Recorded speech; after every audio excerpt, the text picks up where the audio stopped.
როგორც ჩანს, არაბთა გაერთიანებულმა საამიროებმა იპოვეს გზა, რომ ირანის ბოლო დარტყმის სამიზნე არ გახდნენ. ომის დასაწყისში, როდესაც ირანის თითქმის 3000 რაკეტისა და დრონის თავდასხმის მსხვერპლი გახდა, ემირატები ბოლო შეტაკებებში პირდაპირი სამიზნე აღარ ყოფილა. მაშინაც კი, როცა ირანმა ბაჰრეინი დაარტყა, ქუვეითი, ყატარი, ომანი, საუდის არაბეთი და იორდანია. კულისებში გავრცელებული ინფორმაციით აბუ-დაბი ფრთხილად აღადგენს დიპლომატიურ და ეკონომიკურ არხებს თეირანთან. ამასთან ერთად არაბთა გაერთიანებული საამიროები აძლიერებს თავის თავდაცვას ისრაელთან და შეერთებულ შტატებთან ერთად. ნამდვილი ბალანსის დაცვა უწევს საამიროებს. სტუდიაში ისევ მალიქთან და იაკოვთან ერთად ვარ. მალიქ, როგორ ახერხებს არაბთა გაერთიანებული საამიროები თეირანთან ურთიერთობების აღდგენას, იმ დროს, როცა ის უფრო უახლოვდება ისრაელს, უფრო უახლოვდება შეერთებულ შტატებს და ამ მჭიდრო კავშირებს საჯაროდაც აჩვენებს. როგორ ახერხებს ამ ბეწვის ხიდზე გავლას? ხო, ამ ომის 5 თვის შემდეგ ემირატებმა გაიგეს, რომ ირანთან ერთი გზით თუ მეორე გზით ურთიერთობა მაინც მოუწევთ. რადგან დაინახეს, რომ ისრაელელებმა და ამერიკელებმა და ძირითადად ამერიკელებმა შეაჩერეს ეს ომი და მოლაპარაკებებზე გადავიდნენ. იმ დროს, როცა ირანს ჯერ კიდევ ჰქონდა თავისი რაკეტები, ჯერ კიდევ ჰქონდა დრონები და მათ სჭირდებოდათ დუბაიში ცხოვრების ნორმალურ რეჟიმში დაბრუნება, სადაც ბიზნესმენები და ხელმძღვანელები და რა თქმა უნდა, მთელი რეგიონის ინფლუენსერები დუბაიში ჩამოდიან და დუბაის იმ ბიზნეს ცენტრად აქცევენ, როგორიც სურთ. და ისინი 10 წლეულებია, რაც ამაზე ოცნებობენ. ეს არის ის, რამაც ისინი ახლა უბიძგა, რომ თავიდან დაეწყოთ ყველაფერი. ეს მოლაპარაკებები ირანთან უпростоრად ზოგადად ამ ურთიერთობების აღდგენას და არამხოლოდ მოლაპარაკებებს. რადგან ხედავთ, რომ ბორნები უკვე დუბაის პორტიდან ირანში დადიან, საქონელი და ადამიანები ირანში გადააქვთ, 20,000 ადამიანი, რომლებიც ომის პირველივე კვირებში დუბაიდან ირანის დასასჯელად გააძევეს, დააბრუნეს. სინამდვილეში მუშებზე ვსაუბრობთ. საუბრობთ ადამიანებზე, რომლებიც ირანის რეჟიმისთვის სასარგებლო იყვნენ და ეხლა დაბრუნდნენ არაბთა გაერთიანებულ საამიროებში. და როგორც ერთ-ერთმა ემირატელმა მაღალჩინოსანმა დღეს თქვა, ეს ომი ყველასთვის გამოფხიზლება იყო, კაცრი პოზიცია ომის პირველი ფაზა იყო, შემდეგ კი პრაგმატიზმი გამოვავლინეთ. ჩვენ გადაწყვეტილებებს არ ვეჭიდებთ. ჩვენ ვეძებთ სწორ მიდგომას. ეს არის ის, რასაც ის ამბობს. სხვა სიტყვებით რო თქვათ, ის უბრალოდ ცდილობს გაამართლოს, რატომ ესეთი რაოდენობის რაკეტების შემდეგ 500-600 რაკეტა, როგორც ხვდები. მეზობელი ქვეყნიდან გაერთიანებულ არაბთა საამიროებზე ესროლეს. ეხლა ისინი ამ ურთიერთობებს აღადგენენ. ეს, რა თქმა უნდა, ბევრ ისრაელელსა და ამერიკელს ძალიან აწყენინებს, მაგრამ ჩვენ უნდა ჩავდგეთ ემირატელების ადგილასაც, რომლებიც ამბობენ, რომ ამერიკელები აღარ აგრძელებენ, ისინი, ესე ვთქვათ, საქმეს ბოლომდე არ აკეთებენ ერთი მხრივ. და ისინი რეგიონს ამ ირანთან, ამ უკვე დამკვიდრებულ ირანის ისლამური რევოლუციის მუშაკთა კორპუსის რეჟიმთან გასამკლავებლად ტოვებენ. ძალიან საინტერესო განვითარებაა, როგორც თქვენ ამბობთ, განსაკუთრებით იმის გათვალისწინებით, რომ არაბთა გაერთიანებული საამიროები ყველაზე მეტად დაზარალდა ქვეყანა რეგიონში. ზუსტად ასეა, ვიდრე ისრაელი ამ ომის ყველაზე მძიმე პერიოდში. იაკოვ, მას შემდეგ რაც ამ ომის 40 ციფრე დასრულდა, სხვადასხვა ანგარიშები მიუთითებდა, რომ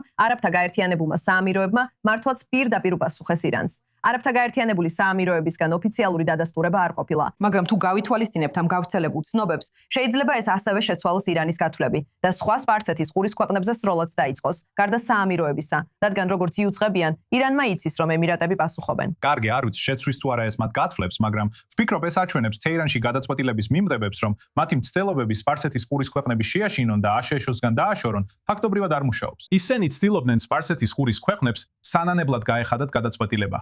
ამერიკული ბაზები მიეღოთ და ისრაელთან მჭიდროდ ემუშავათ. ისინი ფაქტობრივად ცდილობენ ტერორი დათესონ სპარსეთის ყურის ქვეყნებში, GCC-ის წევრ ქვეყნებში, იმისთვის რომ ისინი აშშ-სა და ისრაელისგან დააშორონ. ეს იყო მთელი ამ სარაკეტო თავდასხმის მიზანი. იცით, როცა ხალხი ამბობდა, რომ ეს ქაოტური და არაკოორდინირებული იყო, მე თავიდანვე ვამბობდი, რომ სინამდვილეში აქ ძალიან ნათელი მიზანი იყო. საქმე ისაა, რომ ეს მიზანი როგორც ჩანს ვერ შესრულდა, რადგან მიუხედავად იმისა, რომ არაბთა გაერთიანებული საამიროები ფრთხილად მოქმედებს და იცით, ვფიქრობ, ბუნებრივია, რომ სპარსეთის ყურის ქვეყნები, რომლებსაც ირანი პირდაპირ ზღვის მიღმა ყავთ, სხვადასხვა გზავნილს აჟდერებენ. როცა ასეთ რთულ მეზობლობაში უწევთ მოქმედება, რომელიც მათ მუდმივად აშინებს და ემუქრება. ასე რომ, როგორც ბალილმა თქვა, ვიცი, მესმის მათი პოზიცია, მათი თვალსაზრისით, მაგრამ ვფიქრობ, როცა მათ ქმედებებსა და განცხადებებს მთლიანობაში ვუყურებთ, ისინი არამხოლოდ აგრძელებენ ამერიკული ბაზების მასპინძლობას, არამხოლოდ არაბთა გაერთიანებული საამიროები აგრძელებს ისრაელთან დაახლოებას. ჩვენ არაერთი ინფორმაცია გვაქვს იმის შესახებ, რომ არაბთა გაერთიანებული საამიროები უფრო მეტად ხდება დამოკიდებული ისრაელის საჰაერო თავდაცვის სისტემებზე და არსებობს სადაზვერვო ინფორმაციის გაზიარებაც. ასე რომ ჩანს რომ ირანის მთელი მიზანი აქ ჩავარდა. არ ფიქრობ რომ სპარსეთის პურის ქვეყნები ამერიკას დაშორდებიან. არ ფიქრობ რომ არაბთა გაერთიანებული საამიროები ისრაელს დაშორდებიან. ეს იყო ირანის მთავარი მიზნები და არ ფიქრობ რომ რომელიმე ამ მიზნის განხორციელება მოხდება. ნიშნულოვანი საკითხია, რომელიც უნდა აღვნიშნოთ, რადგან ვაკვირდებით, როგორ უმკლავდებიან სპარსეთის ყურის ქვეყნები ამ კრიზისს ამჟამად. ჰორმუზის სრუტეზე კონტროლი კვლავ რჩება ერთ-ერთ მთავარ სადავო საკითხად. ომანმა გავრცელებული ინფორმაციით ირანს გაუგზავნა წინადადება ჰორმუზის ერთობლივი მმართველობის მექანიზმის შესახებ, ნებაყოფლობითი გადასახადებით. ამ გზით ირანს სრუტეზე ერთპიროვნული კონტროლი აღარ ექნებოდა. ეს წინადადება ეფუძნება მალაკის სრუტეს, რომელიც მალაის ნახევარკუნძულსა და ინდონეზიის სუმატრას კუნძულს შორის მდებარეობს. ფირმები, რომლებიც ამ სრუტეს იყენებენ, ნებაყოფლობით იხდიან თანხას ნავიგაციისა და გარემოს დაცვის დაფინანსებისთვის და საძიებო სამაშველო სამუშაოებისთვის. ომანელებისგან ოფიციალური განცხადება არ ყოფილა, მაგრამ ირანის საგარეო საქმეთა მინისტრმა აბას არაღჩიმ განაცხადა, რომ ორშაბათს ცალ-ცალკე ესაუბრა ომანისა და საუდის არაბეთის კოლეგებს. თემის გასაგრძელებლად ჩვენთან ერთად არის აშშ-ის ყოფილი ელჩი ომანში, მარკ სევერსი, რომელიც აბუ-დაბიდან გვერდდება. ბატონო ელჩო სევერსი, ძალიან გვიხარია, რომ ჩვენთან ხართ 24 ნიუსზე. ამ წინადადებას როგორც იუწყებიან, უკვე აქვს რეგიონული მხარდაჭერა, მაგრამ ომანის პერსპექტივიდან რა სარგებელს მიიღებს ომანი, თუ ასეთ მექანიზმს წაიწევს წინ? ნებართვით ცოტა უკან დავიხევ და სწრაფად შევაფასებ წინა საუბარს, რომელსაც უსმენდი. გთხოვთ. მე ერთ სტატიას Financial Times-ში, რომელიც ძალიან საინტერესოა და უამრავ წყაროს შეიცავს.